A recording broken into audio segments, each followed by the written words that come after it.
क्या English English English लगा रखा है बे। 4 साल का था मैं जब मेरे पापा जबलपुर में किसी हलवाई के यहां काम करते थे। खुद तो कभी स्कूल गए नहीं, इसलिए अपनी गांड घिस घिस के मुझको स्कूल में भर्ती करवाया। अब कहने के लिए तो वो इंग्लिश मीडियम स्कूल था, लेकिन साले हमारे टीचर लोग खुद हिंदी में बात करते थे। हमारे स्कूल के लड़के एक दूसरे से यो व्हाट्स अप डो ऐसे बात नहीं करते हैं। क्या भौंक रहा है तेरा लंडा आजकल है, ऐसे गले मिलते हैं। किसी तरह रट्टा मार मार के 10th तक पहुंचे तो पता चला कि जिंदगी में सफल होने के लिए एक ही तरीका है और वो है इंजीनियरिंग। सब यही कहते थे, माँ बाप, टीचर लोग, गली का वॉचमैन भी हमसे पूछता था, और भैया कैसी चल रही है आपकी तैयारी? भग बेंचो, तुमको क्या करना है? इसलिए हमारे स्कूल के बच्चे हम सब पहुंच गए बकरों की तरह। मैं IIT, मैं NIT।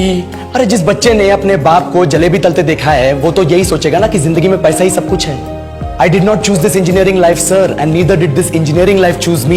It was shoved down my throat by my teachers while my hands were tied to my back by my friends and my parents watched in silence. और इंग्लिश सुनेगा तू मादरचोद तो सुन।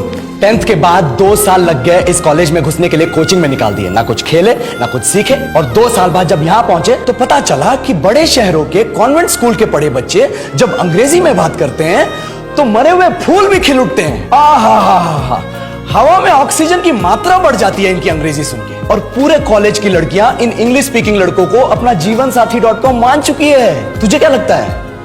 मुझे कभी लगा नहीं कि मैं अपनी अंग्रेजी पे काम करूं, अपने पर्सनालिटी पे काम करूं। बहुत लगा। ये चूतिया इंडस वैली सिविलाइजेशन का जो एजुकेशन सिस्टम बिठा के रखे हो, जिसमें हर साल में 10 सब्जेक्ट, हर सब्जेक्ट में theory, practical, viva, lab work, external, internal, majors, minors, assignment, project, thesis, गांड मार के रख ली हमारी।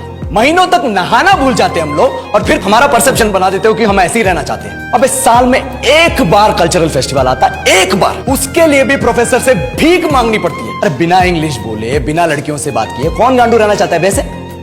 पर टाइम कहां है कुछ सीखने के लिए? लगे पड़े कोडिंग सीखने, 3 लैंग्वेज सीख रहे हैं अलग अलग इंग्लिश छोड़ के। लेकिन जब प्लेसमेंट्स की बात आई तो सबको एप्टीट्यूड चाहिए, पर्सनैलिटी चाहिए, इंग्लिश स्पीकिंग चाहिए। It is not that we can not speak English, sir. We are just very conscious of our diction and our pronunciation and we are not confident to speak in front of anyone else. If the curriculum was a little bit diverse, if the engineering colleges in our country focused on our all-round development instead of functioning like a goddamn factory that is just mass producing robots by killing their dreams and handing out degrees, I would not be sitting here in this pointless HR interview, the likes of which exist only in our country.